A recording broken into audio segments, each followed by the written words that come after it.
Welcome to today's webinar. My name is Dr. Ifatu Orangose, and I'm the Secretary of the NSA Education Committee. On behalf of the President of the Nigerian Society of Anaesthetists, Dr. Busola Alagbe-Briggs, the Chairman of the Education Committee of the Nigerian Society of Anaesthetists, I'd like to welcome everybody, our esteemed participants, our trainers, our teachers, colleagues to this webinar today. Today, we're having a webinar on case-based discussion. This is our 11th session of the 6th webinar series of the Nigerian Society of Anaesthetists. And we'll be having, like I said before, case-based discussions to be moderated by none other than Dr. Ibrahim Joseph Decker, a consultant anesthetist at the Barao Diko Teaching Hospital, Kaduna State. Dr. Decker will introduce the panelists for today's webinar. Ladies and gentlemen, permit me to invite Dr. Ibrahim Decker to take the floor. Dr. Decker, you have the floor, please. Thank you, Dr. Ranusi Ifiatu. Good afternoon, my seniors and colleagues. I would like to thank the Educational Committee of the Nigerian Society of Anaesthetists for giving me this wonderful opportunity to moderate this 11th session of the 6th webinar series. This particular session is a case-based discussion webinar. So without wasting our time, we'll get down to the business of the day.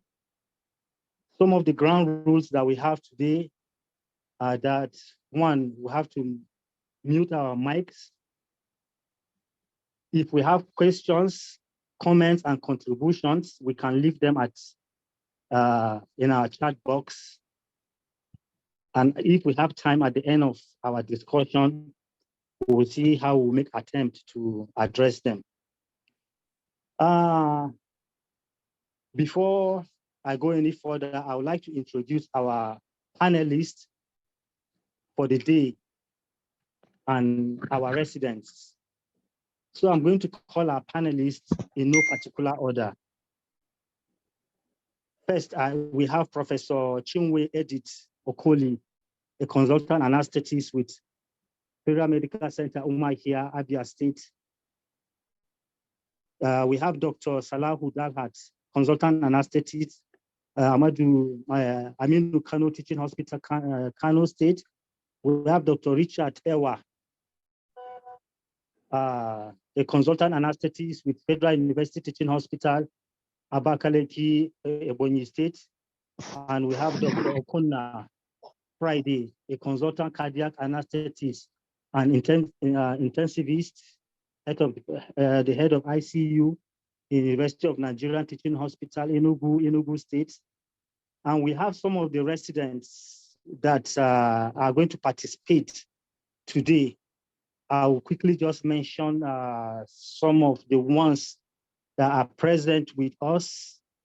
We have Dr. Obiora, Dr. Eweni, Dr. Onu, Dr. Aliu Al-Hassan, Dr. Nwafo Divine Obona, Dr.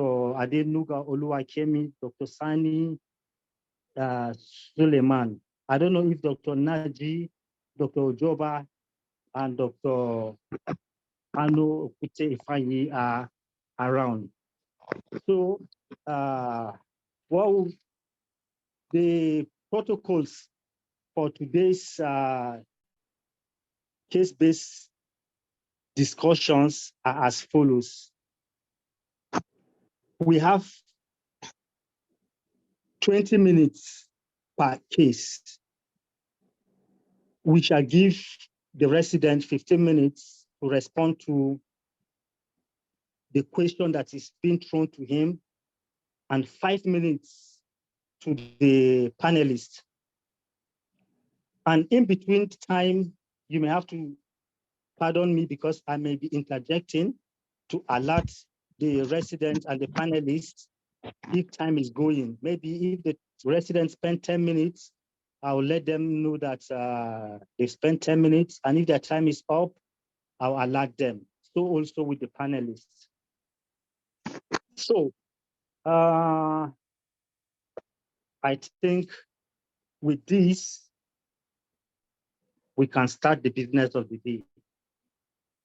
So what will happen is that I'm going to call the residents randomly and call the panelists.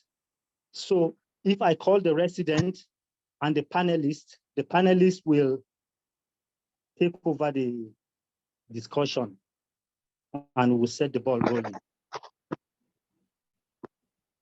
Any question? Or if there's any gray area, please, you can unmute and maybe just speak, please, before we start.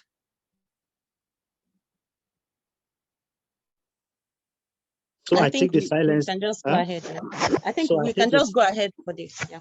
Oh, okay. So the first resident I'm going to call is Dr. Eweni, and your panelist is Professor Chinwe Edith Okoli. So we can start. So, Mr. Dimoke, you can move your slide to the question on pediatric anesthesia, please.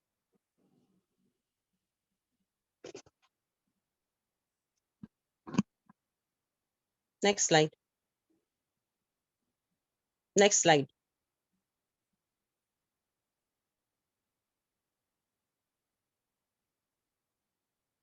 Okay. Okay. A neonate with congenital herniation of intestine through a defect on the anterior is scheduled for repair of the defect. A, differentiate between gastroschisis and omphalocele. 2, outline the perioperative anesthetic challenges. And 3, list the post-operative care. Your time starts now.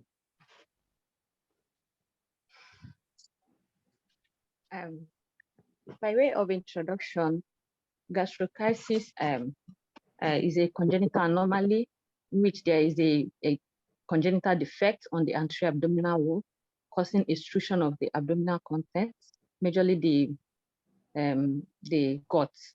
And also, by way of introduction too, omphalocele is also a congenital anomaly in which there is also a birth defect on the anterior abdominal wall and very close to the umbilicus. And in this case, there is extrusion of the gut and also some organs, majorly the liver, and also there is also a membranous cover covering in case of omphalocele, while in case of gastroschisis, there is no membranous cover covering it. Another difference, way of difference, this by definition is a way of differentiating them. Another difference is the omphalocele has is associated with other congenital anomalies in like 50% of cases, while gastroschisis is rarely associated with other congenital anomalies. Also, just like I've said before, there is a membranous cover in cases of omphalocele, while there is no membranous cover. Sorry, just a minute. I may have to interrupt you.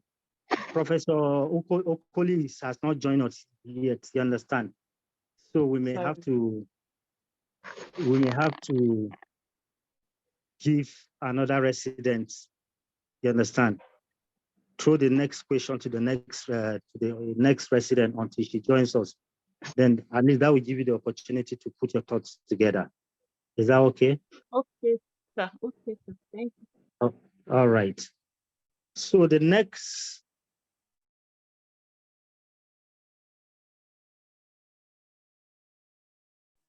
that I'm going to call is Dr. Al-Hassan Aliyu. Dr. Al-Hassan Aliyu. Your panelist is Dr. Richard Ewa. Dr. Richard Ewa.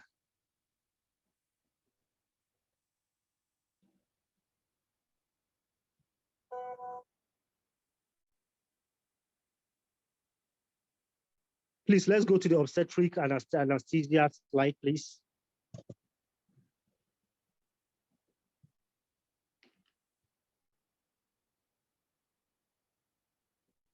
Okay. A 36-year gram multiparous woman with multiple gestation is planned for elective cesarean section. She's a known asthmatic patient with optimal control. What are your concerns? B, what are your anesthetic options? C, list 5 possible complications that may arise and briefly outline the management of one of them. Dr. Al-Hassan Aliyu.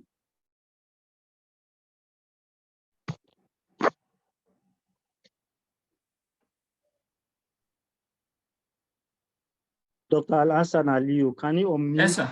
Please? Yes. Yes, sir. Good evening, sir. Good evening, my fellow colleagues. Good evening. Yes, sir.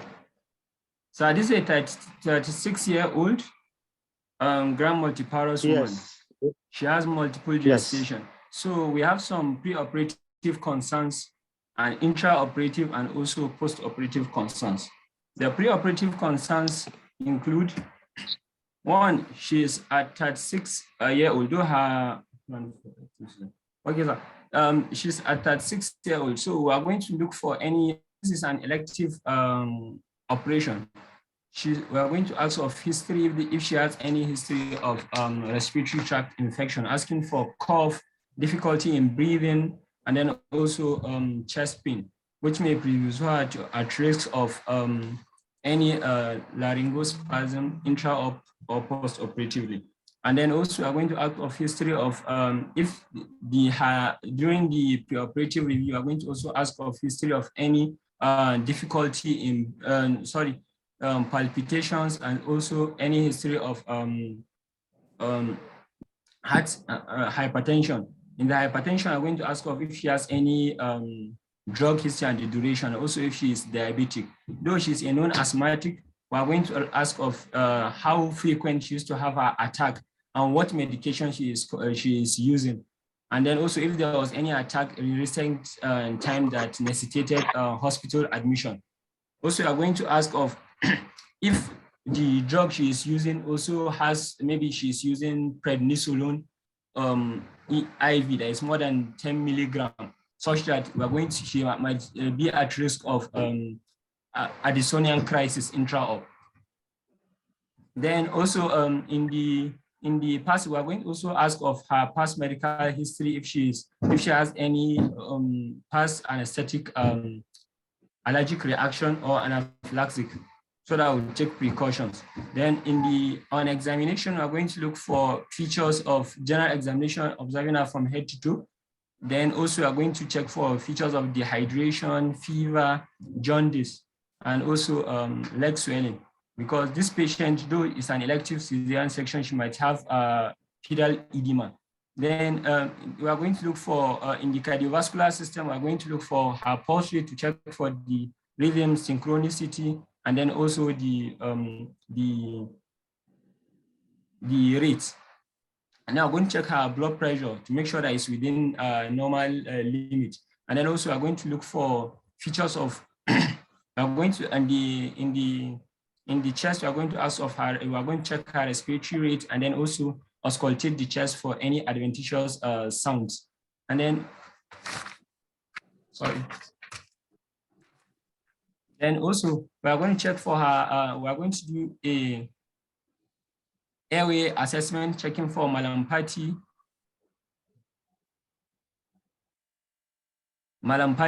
because this patient is at asthma intra-op. We're going to ask her to bring her inhaler if she's going to inhaler intra-op. And then also in the intra-op, we're going to make sure that we have anti-asthmatic agent like our aminophyllins intra-op.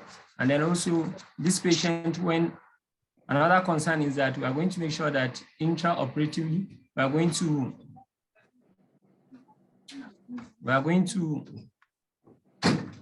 intraoperatively, we are going to induce her, making sure that we are going to use, and then this patient, because she's an asthmatic, her anesthetic plan is going to be subarachnoid block because we don't have any contraindication to that. And then we're going to explain that to the patient.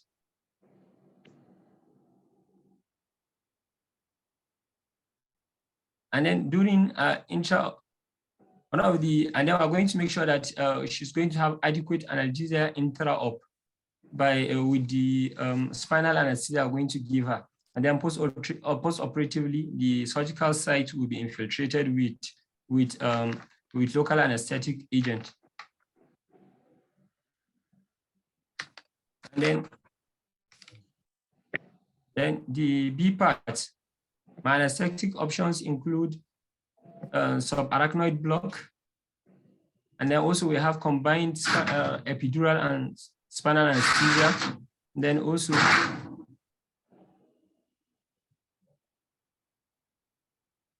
a spinal anesthesia. These are my reasons. Then the possible complication that may arise in one of the management. One of the is that she might have she's at risk of having laryngospasm intra-op. And then also she's at risk of having laryngospasm intra-op because of the asthma condition that she has. And then also she's at risk of having iotocaval compression that might lead to spinal, that might worsen her hypotension intraoperatively. And then also she's at risk of having high spinal because of the multiple gestation that she has. Okay. Thank you, sir. All right. Dr. Onu, are you there? Yes, I'm Dr. here, sir. Onu? Okay. Yes, I'm here, sir. Can Good afternoon. you add to what you have said? Yes, sir. From the A part of the question, though I wasn't around when he started, I would start with an introduction wherein I will state that pregnancy further complicates the state of the asthmatic state of this patient during pregnancy, despite the further complication born as a result of pregnancy itself.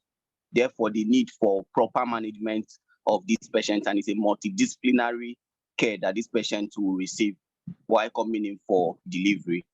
The most concerns about this patient will revolve around the airway, such as the tendency of developing laryngospasm or exacerbation of asthma inside the operating theater. Also, very important in this patient is the fact that the patient might have been on steroids prior to the procedure, which may also need to be continued intraoperatively to avoid such complications like Addisonian crisis. Then also this patient may also be on regular anti-asthmatic agents, which may need to be continued intraoperatively as well. Then the need for proper rehydration of this patient prior to procedure is very important for proper outcome. Also, so those are the few things I can add to the concerns. Then for the anesthetic option, the procedure will be amenable to subarachnoid block because it's pregnancy. There is no immediate contraindication to subarachnoid block in this patient as it is. Then also it can be enhanced with a combined spinal epidural, which will also have similar outcome and might also be very important in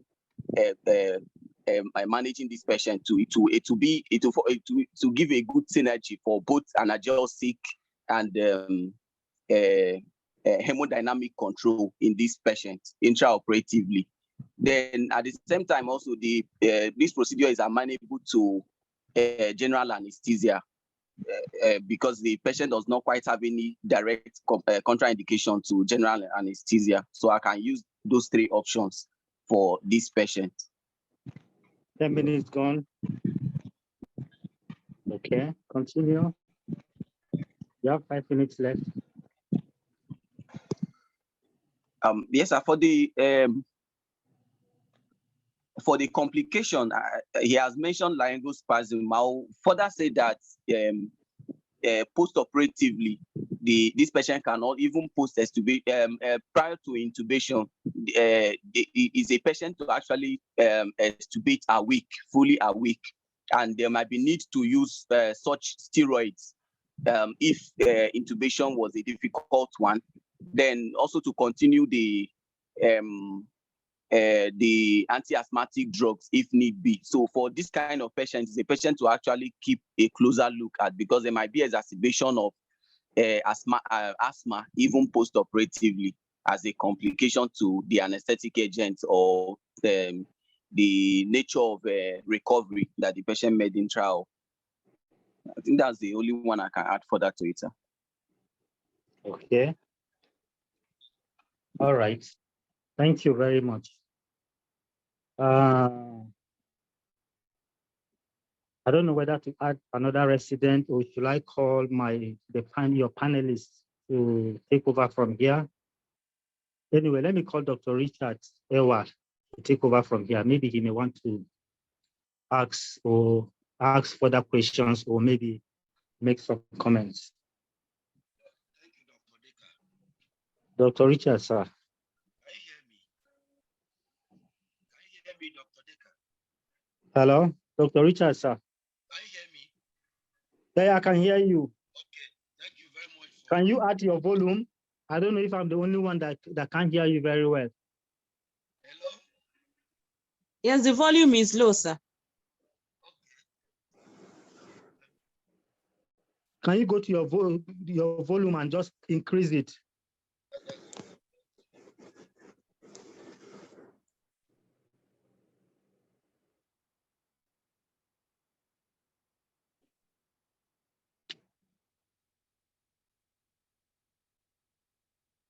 Hello? Is it still low?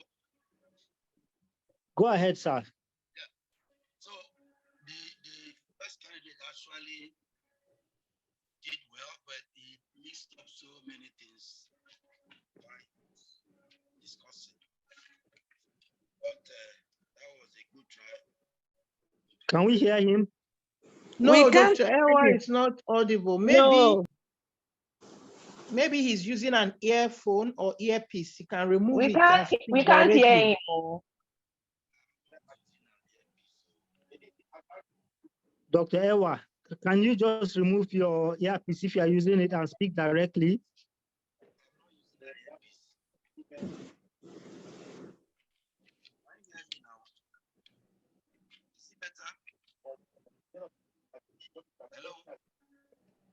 Okay.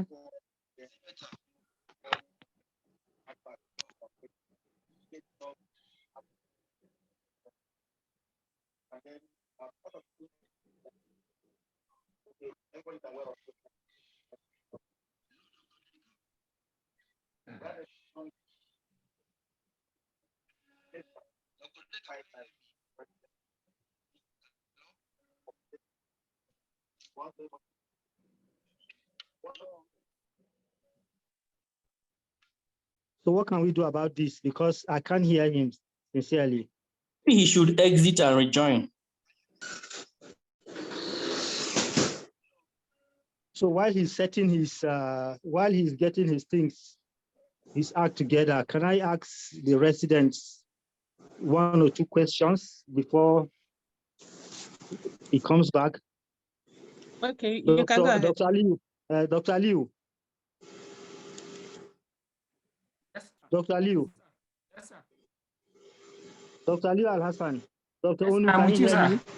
Yes, sir, I can hear you, sir. Okay. Assuming this patient is, you understand, bleeding and you have to use GA for this patient. Can Yes, you sir. tell me the drugs that you may want to use and those that you may want to avoid for a non-asthmatic patient? Yes, sir. This patient is a Starting from- non-asthmatic. Okay, Yeah, sir. starting from pre-medication till when you extubate your patient. Yes, sir. From the pre-medication, we are going to the pre-medicants we can give her include like atropine, because atropine is one of the drugs, is a bronchodilator. And then also for the pre-medicants, and then also we like to avoid drugs like sodium thiopentone, because it's causes release of histamine and can increase the it can cause airway, it can increase the airway responsiveness and lead to bronchospasm. And then also the drug that we might like to use include either if she's hypotensive, so we like to use ketamine, which has an added advantage of also increasing the blood pressure and also reducing the risk of asthmatic attack in her. Okay. Yes, sir. Then also during intubation, we're going to make sure that she is fully, she has a deep, the depth of anesthesia, she has an increased depth of anesthesia before we give our suxamethonium. Okay. And also other drugs that we like to avoid include atracurium for the muscle relaxant. Yes, sir. Okay. Then post-operatively, we are going to make sure that patient is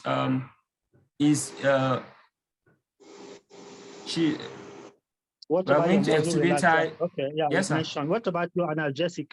Okay, yes, sir. Also, analgesic, we are going to avoid drugs like morphine because it releases histamine.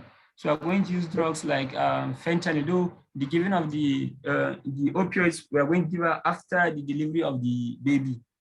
Yes, sir. And then the muscle relaxant we might want to use include like pancronium. We might use shorter acting drugs like mivacurium. Though pancronium is a long acting, while the procedure is a short act, it might not last up to 45 minutes. If we have cis atracurium, sir? I say go ahead. Okay, sir. Then we would like to extubate her deep because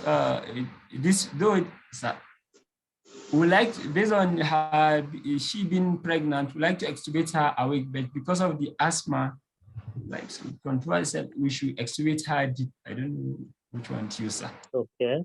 Yes, sir. Yes, you are right. But why do you want to? Why do you want to intubate? And no, why do you want to? Why do you want? You said before you intubate your patient, you want your patient to be deep. Why? Yes, sir. Because light anesthesia might, if she is light, she's at risk of having spasm, and then also airway irritation can occur. So we want to make her deep before we don't want to intubate her while she's light, because this will increase the risk of even regurgitation and aspiration, sir. So I have to make sure that she's deep. For this patient, I think it's better to extubate your patient when they are fully awake, because this patient are at risk of aspiration. You know that too. Yes, sir. I know that's the problem too. Yes, sir. Thank you, sir. Okay, Dr. Onu, would you want to add something before we round up with this session? Dr. Onu? Yes, sir, I can hear you, sir. I can hear, sir. Okay, all right. Okay. Hello, sir. Okay. Yes, before you speak, please, Prof. Okoli is raising her hand. Can she unmute and speak? Okay. Hello, Prof. Yes, ma'am. Yeah. Good evening, everybody. Good evening, Just ma'am. let me make a contribution here. We are talking about intercurrent diseases. Because asthma is one of them. In order to get these answers very correct and organized, I want us to bear in mind that there are three aims of an anaesthetist has when he or she wants to conduct anesthesia for a patient with intercurrent disease. Any intercurrent disease, be it asthma, be it hypertension, diabetes, mellitus, And one of the aims, one, is for that anesthetist to know the extent of the illness. Knowing the extent of the illness is also finding out its affectation to other organs. Because the question just talked about an asthmatic coming for cesarean section. I joined late, but I guess that's the question. Yes, ma'am. Oh, in anesthetizing this patient, from the history, from the visits, first of all, in coming into these three aims, I just want to say it before I just make a comment. A lot of things has been said already. One of the aims is to know the severity of the disease. Don't miss it. Because how you want to anesthetize somebody who is always in the hospital on admission for asthmatic attack and severe asthmatic attack, it's not the same thing like somebody who has not even presented for 2 years or 3 years. So first of all, you must establish the severity of the asthma and its affectation to other organs of the body. Is there an pulmonale? Is there affectation to the lungs? Is the patient having chronic bronchitis? Is that you need to mention this. Secondly, the second aim is to know how you can improve the condition of the patient within the available time you have between the time you've seen the patient and anesthesia. You improve this patient. If this patient is patient that can have frequent attack, you have to get the patient to get inhalers. The types, some people come with 2, 3 types.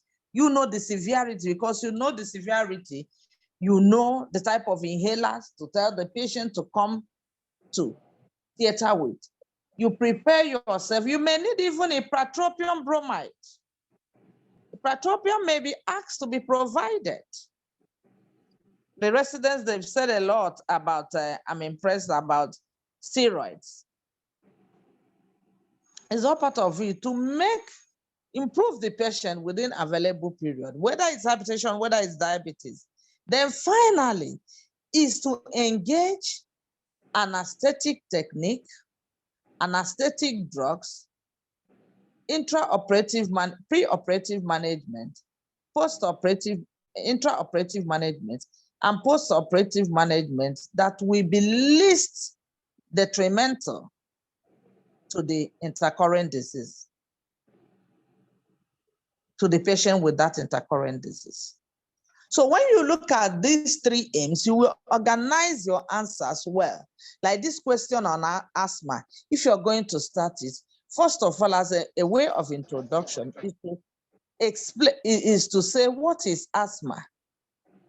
Just make a sentence on that, on asthma. Just a sentence to define what is asthma. You need to talk about it. You need to talk about what asthma is. Then you need to mention, like the first person was saying, that if you ask options for anesthesia, there are many options. This patient, the second person rightly said, there's nothing against general anesthesia. You can do, yes, regional anesthesia. You can do, I didn't hear the second question, whether they're talking about the anesthetic options. There are many things if you want to talk about anesthetic options. You can do GA with face mask, but you will say that is a full stomach, that it's not, there's no protection of the airway. You can do with LMA. There's no, it's an option, but there will be problem of aspiration regurgitation with a consequent aspiration pneumonitis. You can also talk about local infiltration, but the quantity of local anesthetic agent will predispose the patient to anesthetic toxicity. I am happy that the coordinator was able to ask them the drugs to avoid in this drug. The drugs that will muscle relaxants that will release histamine will be avoided here, and most of the induction agents that will cause bronchospasm will be avoided. So I think that is the way we look at this. And when you are asked any question on intercurrent disease, look at the aim of anesthesia. From there, you organize yourself a pre-op review, pre-operative, intraoperative, and post-operative. I think if you take it from that angle, you'll be able to talk about a lot of things. Thank you very much, Prof. I didn't get it. Okay, but when we subsequently, I'm sorry because we've spent a lot of time on this particular question. Thank you very much for this for this wonderful and beautiful contribution. Actually, we started with your own question, but because you have not joined us yet, so we asked the resident to discontinue until you're on board. So I think she can start, so that while she's done, you can respond to her. Okay. So Dr. Oweni, I think we are going back to you. Dr. Decker, just a minute. Okay, sir. I'm sorry we have spent time, but I'm sorry also for the technical challenge. Thank you, Prof. I was thinking we were still going to call you later to add more, but since you are here, I think we will allow you to speak, sir. Yes, Prof has said almost everything, but I just want to point out that risk of supine hypotensive syndrome is a very important concern in this patient, multiparous and multiple pregnancy. So they must take care of that. And then come again. This patient that would have multiple pregnancy have the high risk of supine hypotensive syndrome. Yes. So they must prepare for that. And then the uterus is going to be having atony. So they must prepare for that. Okay. You may just do good anesthesia, and then the patient will start bleeding and you become confused. So these are major concerns that you have to consider. Thank you. I know time has gone, so that we'll move forward. Thank you very much. So thank you, sir. I was actually thinking that we will still give you some time when we are, you understand, as we go along. Said a lot, so let's move on because of time. Okay. So, Dr. Eweni, please, can we go back to the pediatric anesthesia again? We'll try to keep to time. We have spent so much time on this first question. Dr. Eweni.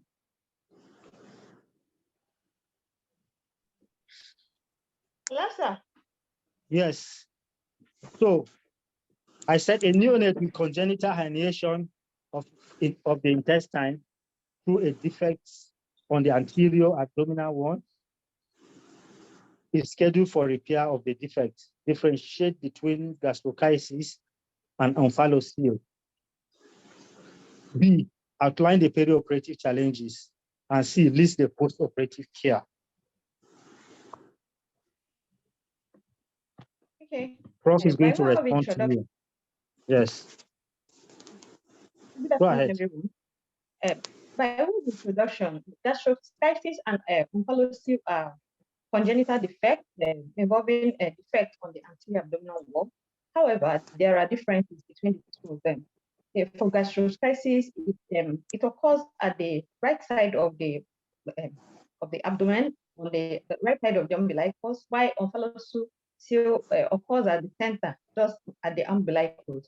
Then another difference is that gastroschisis majorly involves the gut, extruding from the anterior abdominal wall defects, including the colon, the small intestine, sometimes the stomach, while the omphalocele also contains some other major organs like the spleen and also the liver. Then another difference is that gastroschisis usually rarely associated with other congenital abnormalities, while omphalocele is usually associated with other congenital anomalies like maybe cardiac defect and then with Wiedemann syndrome. Then another particular difference is that omphalocele has a membrane covering it, while gastroschisis does not have any membrane, just because extruding.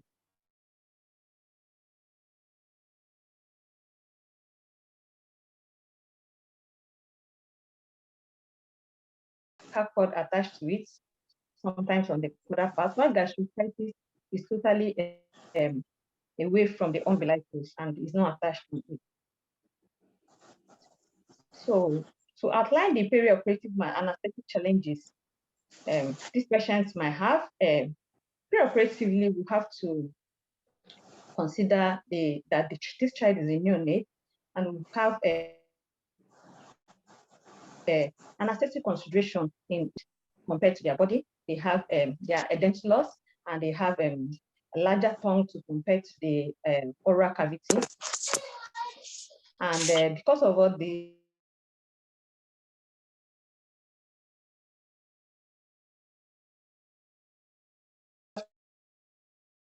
another thing that could give also difficult intubation is also their glottis. They have floppy epiglottis, which might occlude the vision, and also the larynx is also anteriorly and superiorly located. So, if possible, usually important to use a straight blade, which could be made which is good to make available before we're taking the patient to the theater. And also they have reduced functional residual capacity. And because of this, they have poor reserve for oxygen. And also they have high metabolic rate and have they have high metabolic rate. And because of that, they tend to consume oxygen faster. So it's very, very important to pre-oxygenate them and be at alert because of apnea that might because of hypoxia that might occur. They also have larger surface area and tend to lose heat very fast and often. And because of that, we need to, they also have, we need to also, as an anesthetist, you have to, protect them from hypothermia, because they are likely to lose heat very fast. And also they have non-shivering thermogenesis, and also they have less subcutaneous fat. So they are at risk of having hypothermia.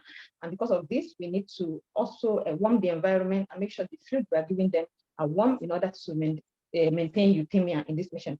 This particular patient has also gastroschisis and omphalocele, which exposes their internal organs to outside environment. And therefore, they are at higher risk of having hypothermia to compare to other children who has no such condition. So in this patient, they tend to lose fluid and they tend to also become hypothermic. So we have to, proper rehydration is very important, and also correct electrolyte imbalance and prepare them for surgery.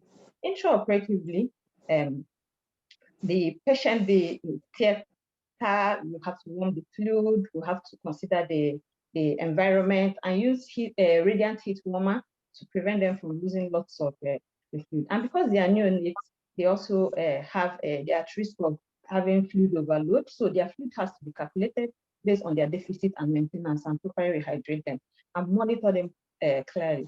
They are at risk of having also bradycardia, because their parasympathetic effect predominates. So we have to really monitor these patients very well to make sure they are not predisposed to, especially some medication that could lead to bradycardia.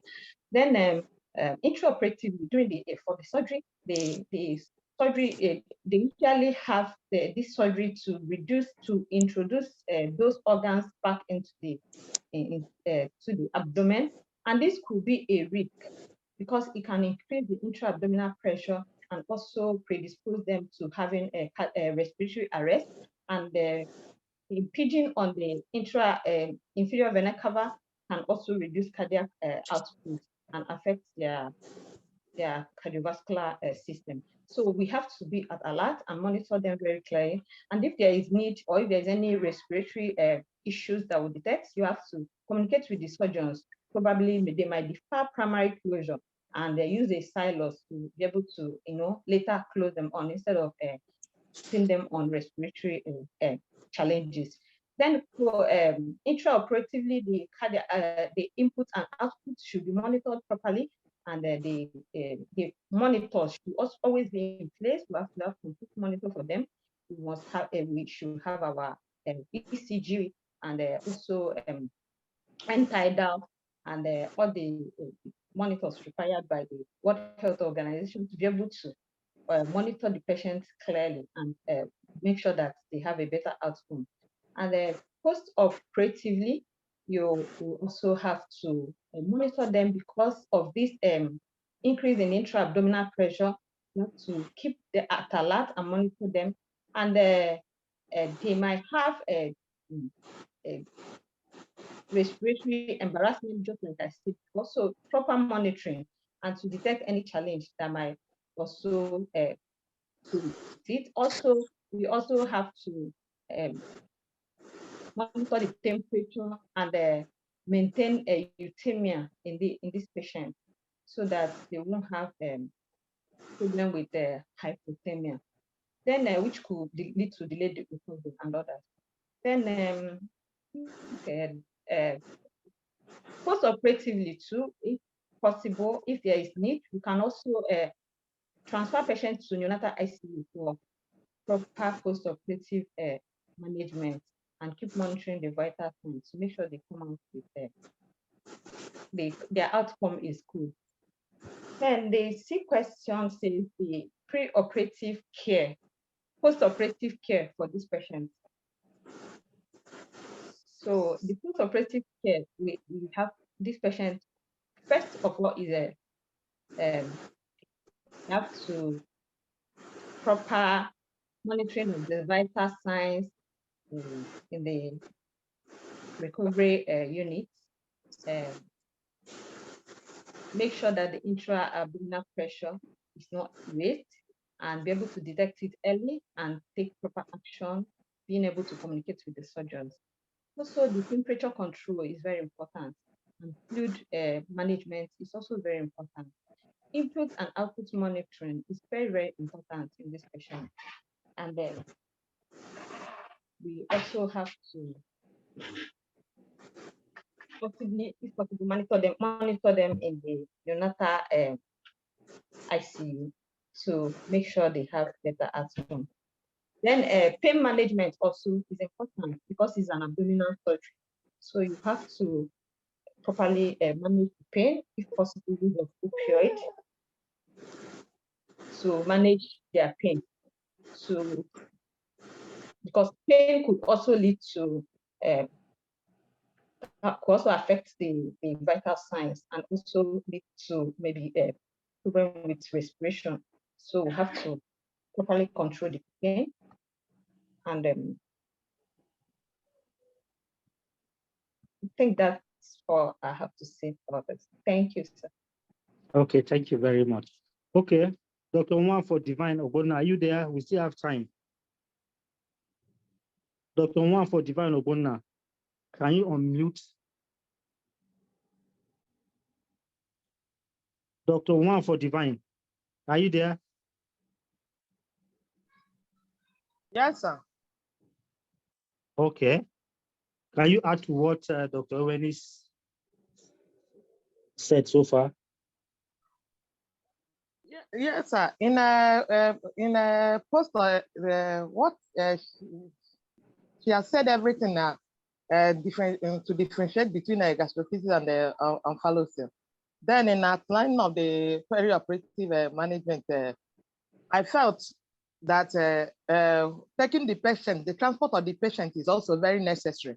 Bring the patient from the SCIB to the theater also is the mode of transportation is very also important. This patient needs to be kept warm, maybe by transporting the patient with a radiant warmer or using a hot water bottle to make the patient warm, and also to make sure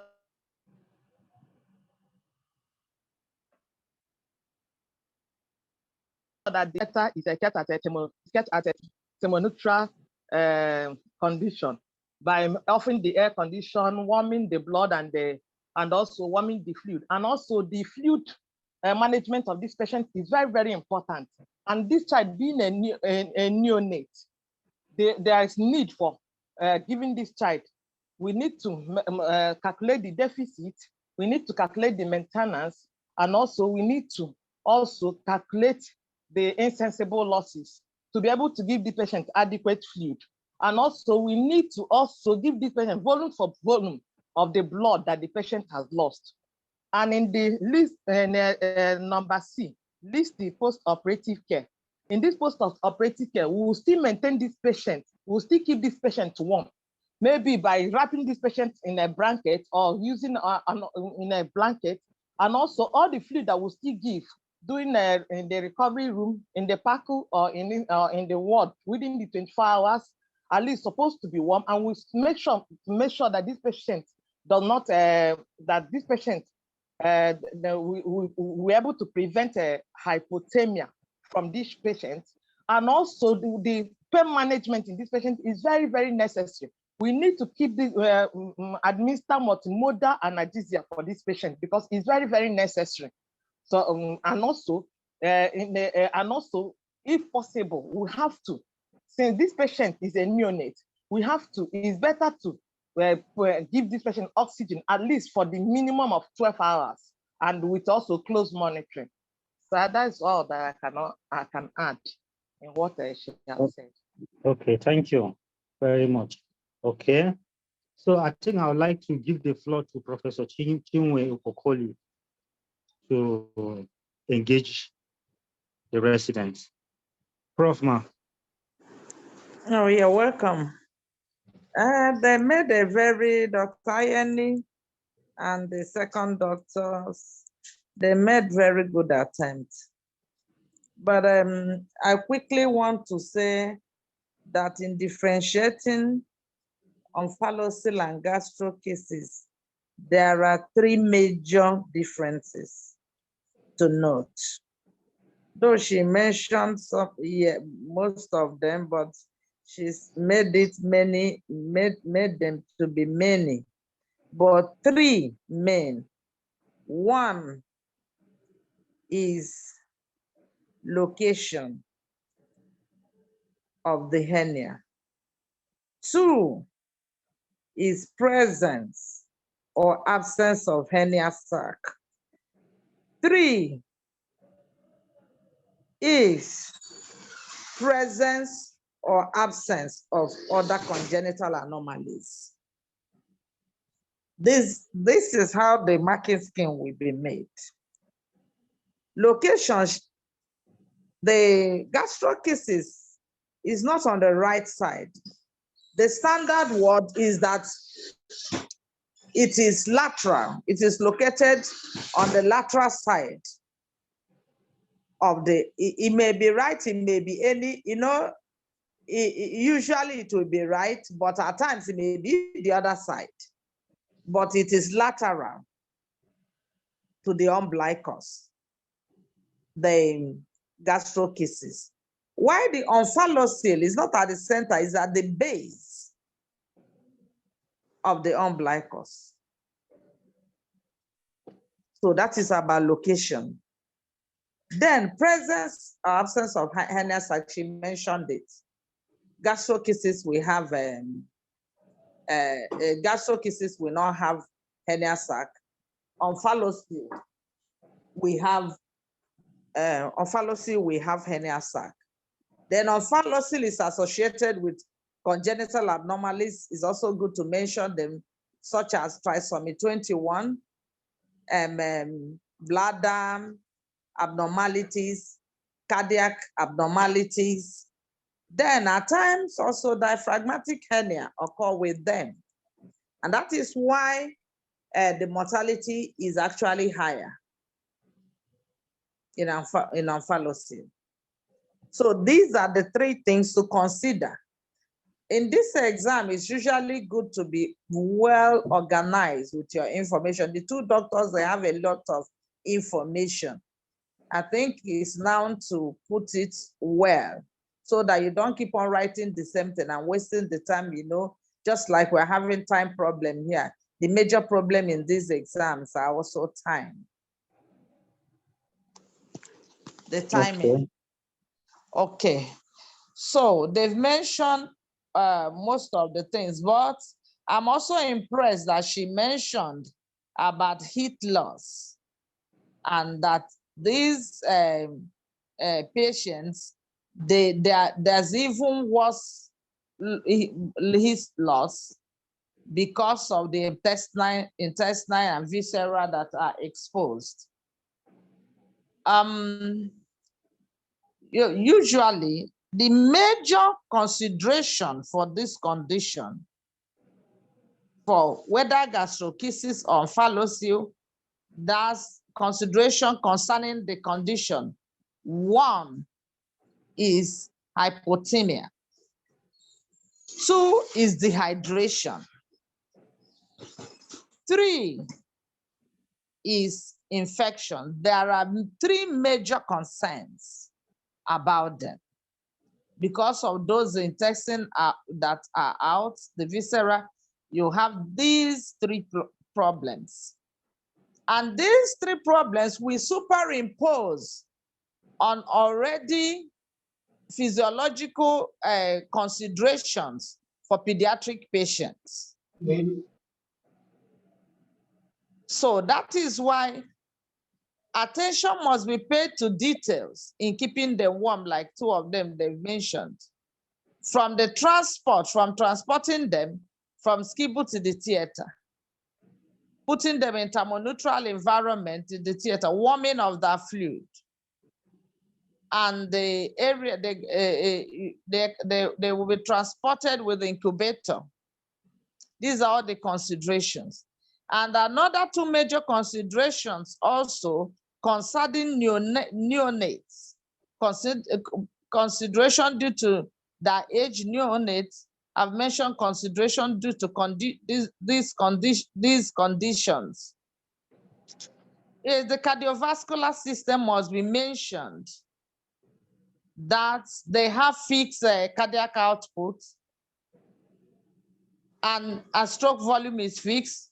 Cardiac output is equal to stroke volume times heart rate. So they are dependent on heart rate.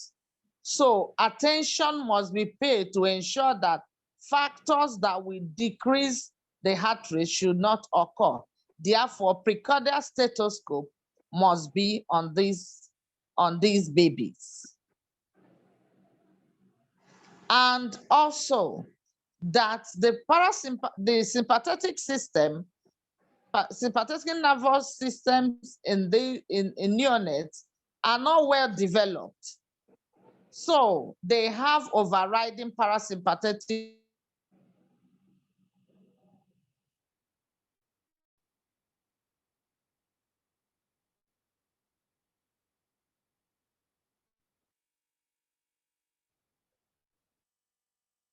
bills of hypotension must be taken seriously because it can cause bradycardia.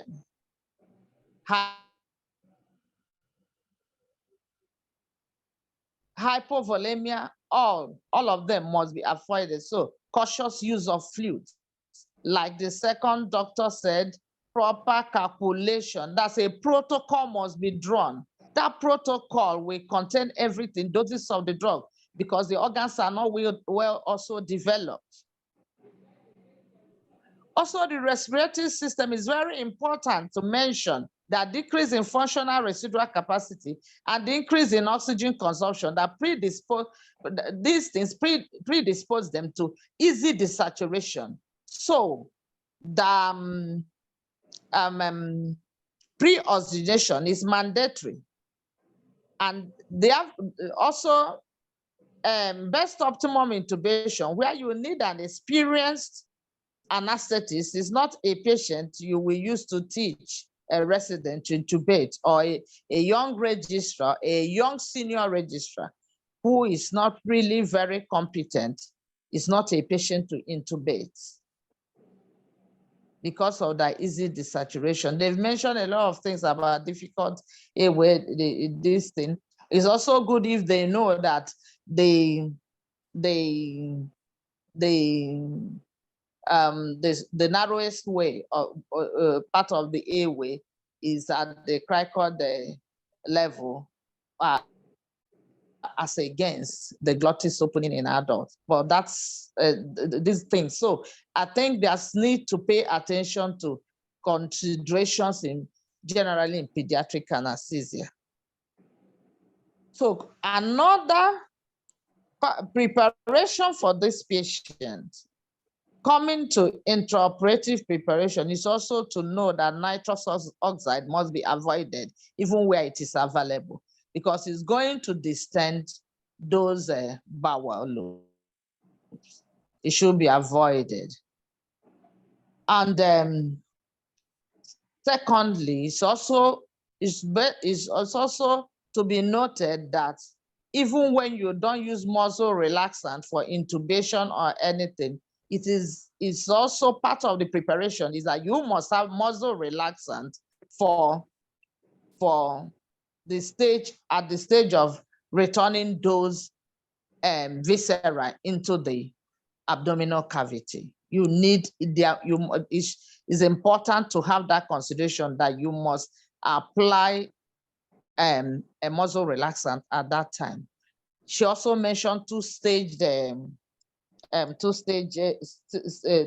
repair, because one-stage repair, if it is done in most cases, will splint the diaphragm, and airway pressure will be very high. But in considering two-stage, what are the parameters that will guide you to say, no, we are going to do two-stage, because you can actually do one stage? The parameters, when the intracranial, intrathoracic pressure or intravesical pressure is more than 25 centimeters of water, you know that two-stage closure is required. Also, when the end-tidal carbon dioxide is dancing around 50 millimeters of mercury, you know that two-stage closure is required. Also, to avoid abdominal compartment syndrome in them, which we not allow blood flow to the lower limbs or lower side of the body. Another thing to consider, when the airway pressure is greater than 35 millimeters of mercury too, you avoid one-stage closure. Then post-operative management, they've mentioned about pain management, multimodal approach to pain management. But post-operative care of this patient, the standard, which is included, will be included in the marking scheme if you see such a question, is that unlike what we do to discharge them to SCIBU, it should be in neonatal ICU, where there's neonatal ICU, or pediatric PACU. If there's no PACU, people that have, like in my center, we have general ICU, that child should be admitted in ICU, still intubated and ventilated for 1 to 2 days. That is the post-operative standard post-op care. Then you now continue to monitor respiration and all the monitor, but this must be there, that remain intubated 1 to 2 days in ICU. Thank you. Thank you very much, Prof. Even though your time was up, but because of the stuff that you are moving on, I couldn't stop you, because this is a learning session for all of us. Thank you very much. I can see we are making good progress. Please, sir, before we continue, I'd like to find out if the following residents are around. If you are here and you are supposed to be part of this session, I will call your name. If you are here, just raise your hand so that I will know. Dr. Naji, Dr. Ojabo, Dr. Igwe Henry, Dr. Anokute Ifeanyi. If you are here, raise your hand so that we will know that you are here, please. Okay, I can see Dr. Kirian. Can you unmute and tell me your full name? Dr. Kirian. Please, can you unmute and tell me your full name? Hello. Yes. Good evening. Okay, my Evening. full name is Dr. Kiriantus Chikezri Ibe. Huh? Dr. Kiriantus Chikezri Ibe. Kiriantus? Yes, sir. Chikezri Ibe. Yes, sir. Chike Ziri Ibe. Chikezri. Ibe. I-B-E-H. Yes, sir. Okay. Okay. Yes, sir. Thank you very much. I-B-E-H. Sorry, sir. I-B-E-H. Okay. Yes, sir. Yes, sir. Dr. Kiriantus Chikezri Ibe. Okay. Yes. Okay. Okay. Dr. Naji, Dr. Jabo, Dr. Igwe Henry, Dr. Anokute Ifeanyi. If you are present, please raise your hand so that we'll know you are here. So the next question that we'll be going to, or the next resident I'll be calling, will be Dr. Obiora. Dr. Obiora. Dr. Obiora. Yes, And your panelist is Dr. Okonna Friday. Dr. Okonna Friday, cardiac anesthesia. Please, can you go to the slide for cardiac anesthesia, cardiothoracic anesthesia?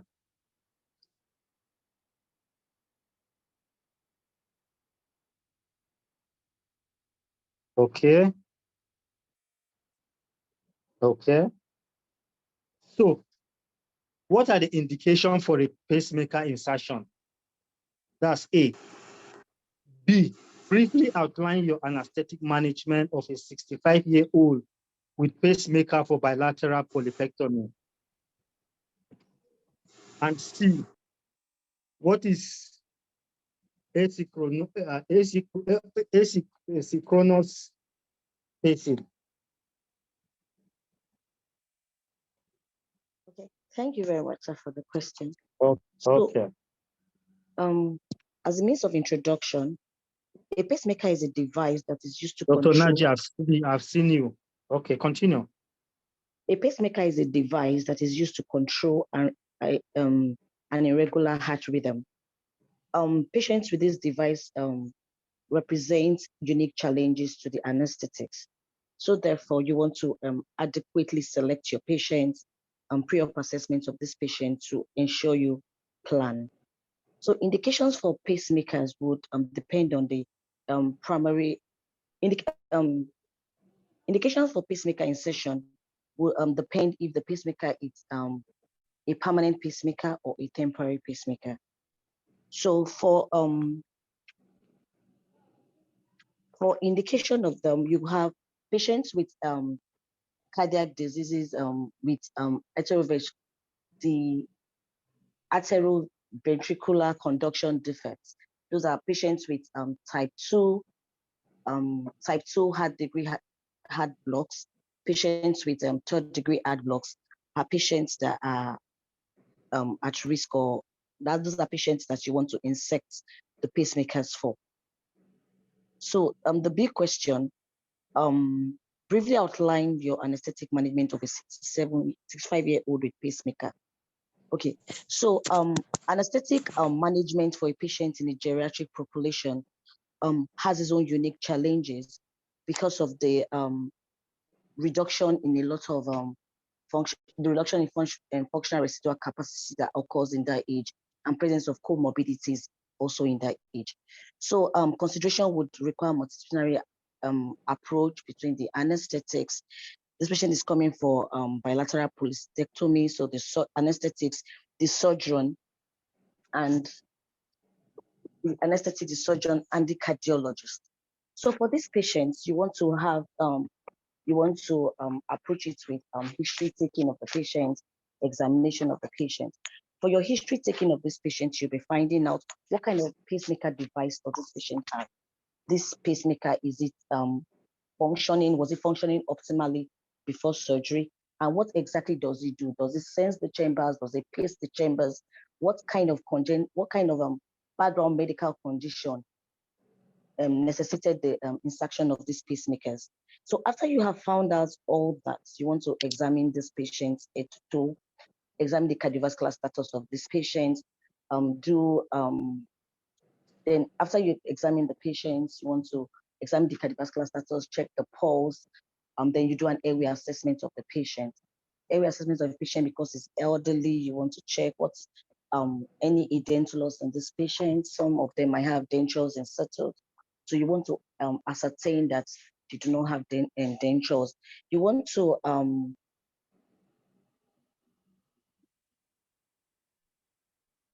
so you want to check the malampathy of this patient, and then you want to, after that, investigate them appropriately. So you'll be looking at the background ECG of this patient, looking through the case file, and looking at the cardiologist notes on the pacemaker that this patient already has. Then the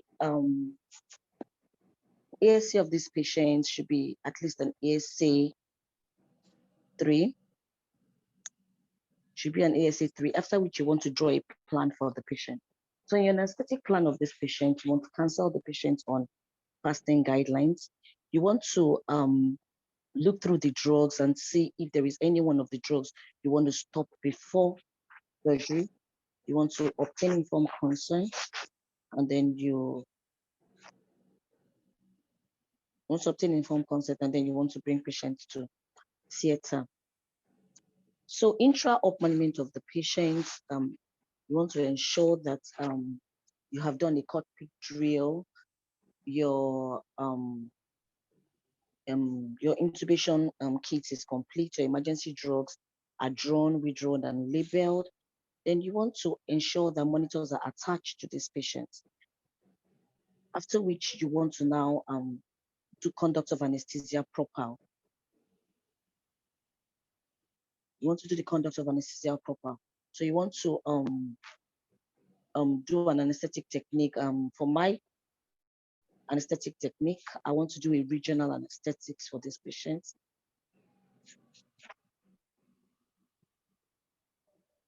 Oh, okay, no. For these patients, I want to do a general anesthesia relaxant technique for the patient. Also secure the airway. So I would have ensured that this patient had 2 IV access, patent. My monitors are already attached. Induction agents for this patient to be, I would want to use propofol at 3 milligrams per kg for this patient. For muscle paralysis of the patient, direct laryngoscopy will be facilitated using Cisatrac for this patient at 0.12 milligrams per kg. These patients before this will have been pre-medicated for risk of post-operative nausea and vomiting. So I also want to obtain the pressure reflex for this patient using lidocaine as 1.5 milligrams per kg. Intra-op, the patient will be, after intubating, direct laryngoscopy facilitated, tube will be taped at the angle of the mouth. Patient will be continued on anesthetic drugs and maintained on inhalational agents, sevoflurane in oxygen. So one of my considerations for this patient also would ensure that if the surgeons are going to use a diatomy, I would advise to use a bipolar diatomy because of risk of interference with the pacemakers. Also, at the end of surgery, adequate fluid maintenance should be given using the 4-2-1 approach. Intra-op analgesics should be given using multimodal approach with the paracetamol 15 milligrams per kg, fentanyl at 1 milligrams per kg. At the end of surgery, residual neuromuscular blockage will be reversed using neostigmine at 0.04 milligrams per kg with atropine at 20 micrograms per kg. Patients will be then extubated, reversed, and sent to the to the post-anesthetic care unit. So in the post-anesthetic care unit, adequate monitoring will be done. So multimodal parameter monitoring will be continued. Urine output will be adequately monitored. There'll be adequate post-operative pain management of the patients. And for one of my consideration or one of my concerns intra-op will be to ensure that the pace, I could have an anesthetic, a cardiac technician in the suit to help with the, in case the pacemaker has any dysfunction. I think that's how I would approach the question, sir. So the C part of the question, what is asynchronous pacing? So asynchronous pacing, it's a technique in which the pacemakers senses the so pacemakers either sense the atrium or the ventricle, or they can have dual sensing function. They can either pace the ventricle or atrium, or pace both of them. So in asynchronous pacing, the pacemaker is pacing neither the ventricles or the atrium. However, when there's a detection of an irregular rhythm, the pacemaker then paces the heart. Thank you.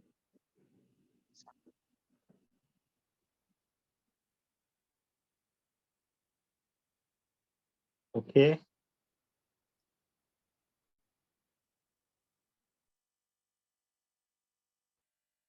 Thank you very much.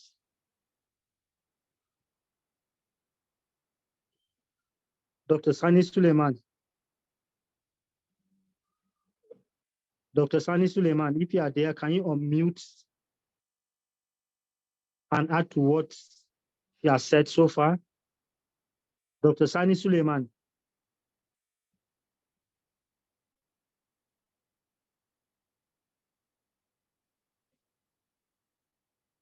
Dr. Sani Suleiman, can you hear me?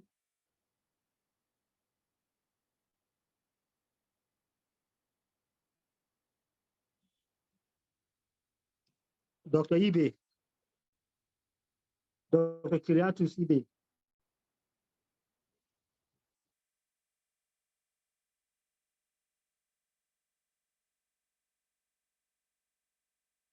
Dr. Ibe.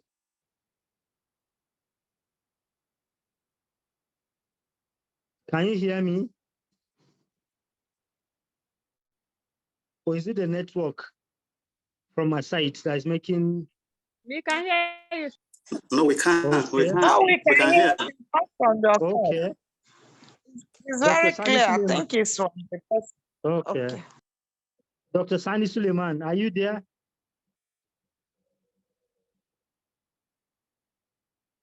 Dr. Ibe.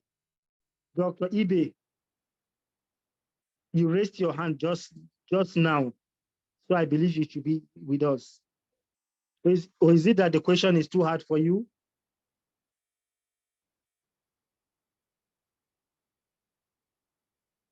Hello? Dr. Naji.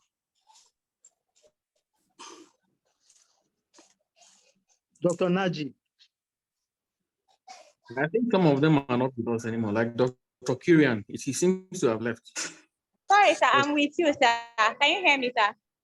Hello? I can hear you. Yes, sir. Who is speaking? This is Dr. Nadu. You just called me now, sir. Yeah, Just okay, that I'm doing it now, but Okay. I can. You want me to contribute? Yes, That's what you want. Yes. Okay, from what you have said so far, sir, my own contribution is in the history taking. I also want to know the medication the patient has been on, and then know which one to withhold and which one to continue even at the morning of surgery. Then probably before the surgery, I may want to ask the patient to go and for the cardiologist to re-evaluate the pacemaker and ascertain the functionality. Then what else? Then in my induction agent, I may not want to use propofol because it has ECV cardiovascular. It causes more cardiovascular depression. I may want to do midazolam opioid induction for this patient. Then what else did she need? I'm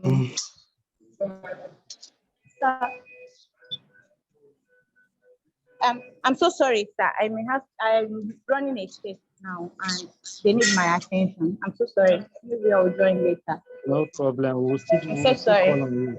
Yes, no problem. sir. We'll still call But on I'll you. be here. Hello, So that sir. Yes. Can I Who is on the line? make, Who is speaking? Okay, I am Dr. Isaac Awowo. I'm a resident from Delta State University Teaching Hospital. Okay. I wanted to make some contributions. Go ahead. Okay, thank you very much, sir. This question is a 65-year-old patient, which is, we have to take into consideration the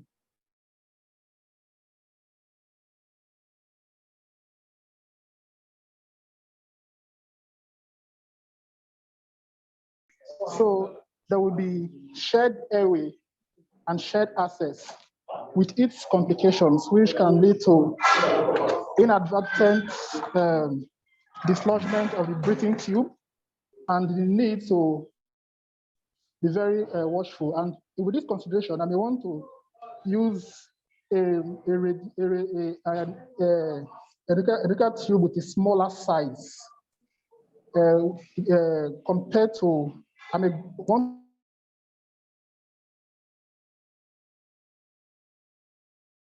to go to the endocardial tube, which have a relatively larger cuff than the normal endocardial tube, which can minimize the obstruction for the surgery. Then I want to use a ray tube that is south facing, that is preformed, that is facing the south, so I will not be impinging on the view of the ENT surgeons. Then also, this patient is also a patient with a cardiovascular disease for a non-cardiac surgery.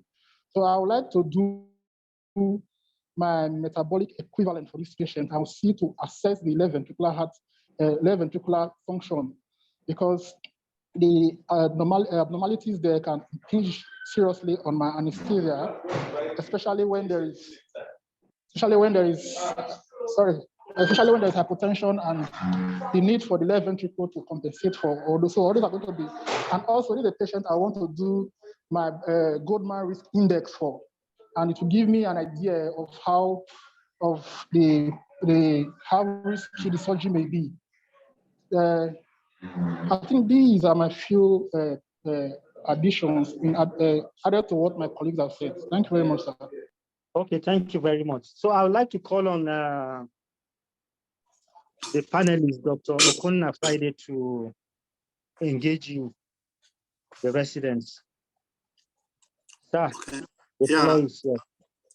Thank you, moderator, and then thank you, the ESCO members of the NSA, for this privilege to contribute and share with ourselves. Okay, so I thank the person who attempted the question. Actually, I wouldn't want to go so much discussing about the pacemaker and other things. So I will just be talking about it with relative to the question so that we can keep to the questions. So the first question was trying to ask what are the indications. Okay, so she started by giving us a little background by defining what a pacemaker is. That is a cardiac device that is used to support heart rate, prevent arrhythmias, because it's important, because it does not just support heart rate. At times, it's also used to prevent arrhythmias. So it's used to support heart rate. It is also used to prevent arrhythmias, and then to improve quality of life in a patient with heart failure. So, and then she also started by giving us that there are different types, okay? Though the question was talking about for pacemaker insertion. When we're talking about pacemaker insertion, okay, most of the times we're talking about permanent pacemakers, right? But she started by trying to say that there are a pacemaker can be permanent or temporary. Yes, you can have a temporary pacemakers, like in a patient who has spinal cord injury from trauma or from cervical spondylosis and all the rest of them. So, and then there is bradycardia. So when you have bradycardia, you want to increase rate because you know that in these patients, you need to have good cardiac output. And this is a function of stroke volume times heart rate. So when the heart rate is low, even with a good stroke volume, you will not be able to have a good cardiac output, which will eventually affect the blood pressure. So because of it, you want to increase. So you can use what we call transcutaneous pacemaker, where you can be done. Most of the newer defibrillators come with that facility where you can attach a pad on the patient who has a spinal cord injury, and you set it in a way that when the heart rate goes down, maybe 60 and below, it will start pacing. But when the heart rate is above 60, it will not pace. So that's a temporary pacemaker. So some of them can also be put maybe after cardiac surgeries. You want to put it on them because you may have injured some of the heart muscles where some of the fibers pass through. So you may have bradycardia. So you want to keep the rate proper. So you put what they call epicardial pacemaker wires, which can help to pace the heart. So, but having said that, for the temporary state maker, for the permanent state makers, which is what we're talking about, that you are inserting a pacemaker. Okay, she mentioned where you have symptomatic bradycardia, like third degree heart block, or where you have type 2 second degree heart block. Okay, so, and that was the only thing she mentioned, but it is important because if this question, like I posted it where we lifted it from, this question has 10 marks, and she just mentioned that, of course, she can't even near somebody who is liberal can just give you 2 marks. Okay, but there are other conditions like what we call sick node disease or sick sinus syndrome. It's also an indication for pacemaker insertion. Where you have AV node disease, you need to insert a pacemaker. When you have a long QT syndrome, you probably need to insert a pacemaker. For patients who has cardiomyopathies like hypertrophic obstructive cardiomyopathy and dilated cardiomyopathies, they are maintained, to continue probably to a time where they can get maybe heart transplant for places where it's obtainable. So you just put a because pacemaker. we are running out of time, All right. maybe I may just add 2-3 minutes to you. Okay. We have already exhausted so much. We've gone beyond our, and we still have one question to, yes. Yes, other conditions where you have a post-op where you have significant bradycardia that the patient has not recovered even after a very long time. So epicardia cannot work. So you can put a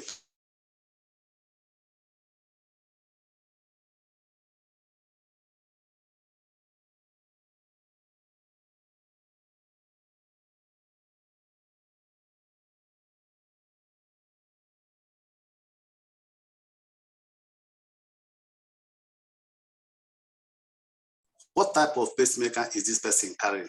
What is the indication?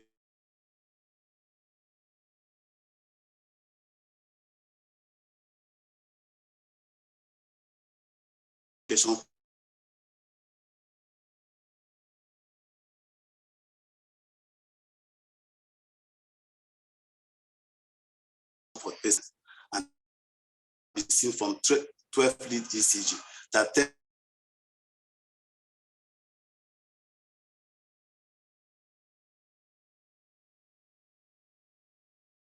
you. So when every P and every Q are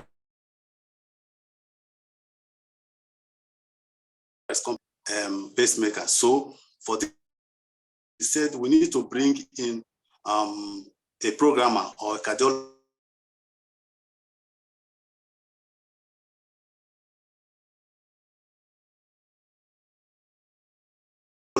we are going to do this. It's always good to reprogram the pacemaker into asynchronous mode. Asynchronous mode means, or pacing, means that the pacemaker does not recognize the patient's intrinsic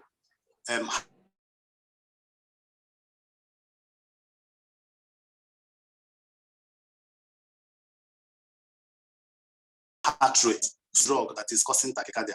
Ventilator may have, or anesthetic machine may have prone the patient into tachycardia. So the pacemaker will now sense it that this is a problem and it will want to inhibit it. So it keep on inhibiting. So that's why in asynchronous mode, so I'm almost going to the second question. In asynchronous pacing, it does not sense. It only continues to pace. And then that has some problem. Part of the problem is that the battery of the pacemaker can actually be go down so fast. Okay, so now in terms of intra-op management of this patient, apart from trying to now find out what is the indications and then whether patient is dependent on pacemaker, it's important for you to now know that your pre-medication, you have to give lexotan the night before. Intra-op monitoring, you did not tell us very well. We need to do ECG, SpO2, then ABG, arterial blood pressure monitoring has to be there because you want to know whether this patient's blood pressure, beat by beat, if there is a change, you will know. And when you know, you have to intervene. And your end-tidal carbon dioxide monitoring. So for the induction, you don't use propofol for any reason. Okay, for this kind of patient with pacemaker, you need a etomidate, you need opioid base with midazolam, and then you do what we call cardiac induction. You titrate to effect. You don't say, okay, I have calculated the dose of midazolam, the dose of fentanyl, the dose of etomidate, so you now go and push it in. No, you titrate to effect. That is cardiac induction, and watch. So for the intubation and then paralyzing of this patient, is preferably you use your rocuronium, you use your vecuronium. They are cardiac stable. They will not increase the heart rate like the pancuronium will do. And then they will not release histamine like the atracurium will do. Then for the maintenance, sevoflurane, yes, is good. You can also use your isoflurane, then fentanyl and others. Then judicious fluid use is very important in this patient. Then at the end of the surgery, you need to reverse the patient. Preferably use glycopy because it will not increase heart rate more, you know, the way atropine will do. Then for the post-op, it's important that patients is restored back to the normal pacing mode. And this is what the programmer will do at the end of the surgery. You have extubated, then they have to now reprogram the pacemaker. And then patient is admitted into ICU for observation for 24 hours. You know, it is important. Polypectomy, usually, you don't use diatomy except when... Thank you very much, Dr. Okonna Friday, sir. All right, thank you very much. Yes, sir. Thank you very much. All right, thank you. Appreciate your contribution. Yeah. Dr. Salahu Dalhat, please, sir, my apologies. I know you've been waiting, and I'm sorry, I didn't know that our talk is going to take us this long. Yeah. So I'm going to call, I'm here. sir. No. So I'm going to call the next resident, Dr. Oluwakemi Adenuga. Are you with us? Dr. Oluwakemi Adenuga. Are you with us?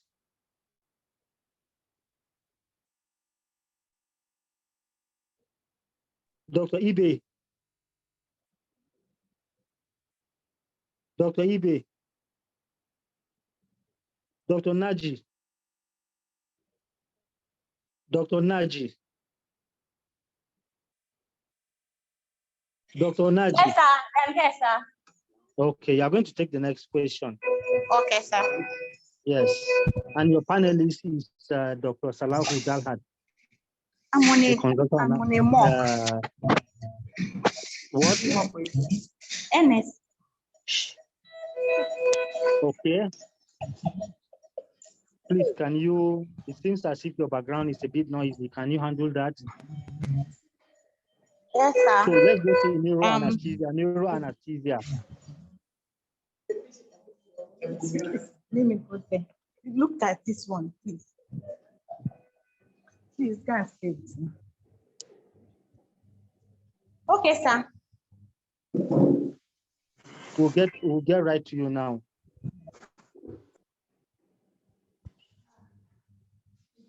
Okay, a 75 years old is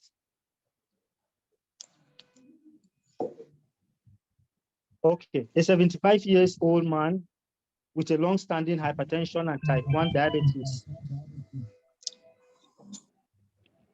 The first, not this one, the 25-year-old. Okay, we should take the first one. Is your yes. Okay, so we're taking this. Yes. A 25 years old man with cerebral tumor scheduled for craniotomy and excision. A 25 years old man with cerebral tumor is scheduled for craniotomy and excision. What are the perioperative anesthetic considerations? B, enumerate methods of maintaining intracranial pressure intraoperatively. C, how can venous ear embolism be detected and managed intraoperatively? Okay, by way of introduction, craniotomy is a method of that involves the opening of the cranium and then removal of the tumor. Okay, so peri-op anesthetic consideration that this patient will have the sign of intracranial pressure. So you will in the pre-op assessment, we have to find out if the patient has symptomatic signs of intracranial pressure, which will include vomiting, history of headache, and history of headache. Because with the vomiting, the patient could be dehydrated from the vomiting, and there could be loss of consciousness or altered level of sensorium. Then another pre-op concern about this patient is, okay, I've said that there could be loss of consciousness and altered sensorium. There could be dehydration from vomiting from intracranial pressure. Then there is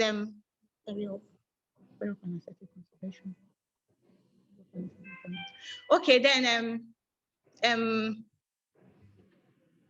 okay, pre-op anesthetic consideration. I'm so sorry. Let me organize my thoughts because I'm just coming. While you organize yourself, I'll call on Oluwakemi Adenuga. You are online, on mute, and good evening, sir. Answer the when I was called, I was notified by other people. So for this question, we have a 25-year-old man with cerebral tumor scheduled for craniotomy and excision. Craniotomy is it's a neurosurgical procedure in which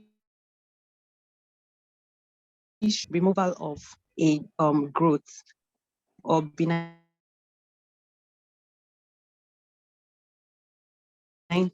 What are perioperative anesthetic consideration? The perioperative consideration for this patient would include the presentation of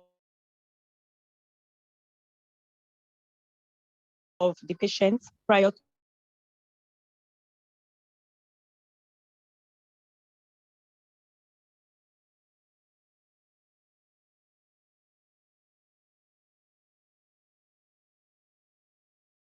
with other cranial nerve deformities that is being checked, then presence of ophthalmopathies or oculoplegia if present in this patient as a result of mass effects. I would also want to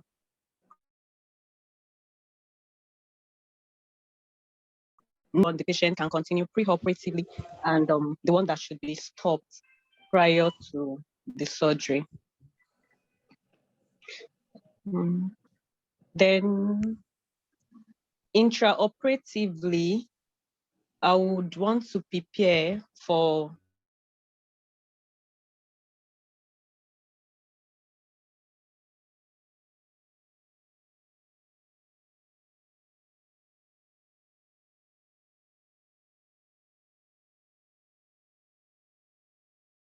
So I said for the pre-operative anesthetic consideration, I want to consider the presence of comorbidities and then complications from the mass that the patient had. Then intraoperatively, my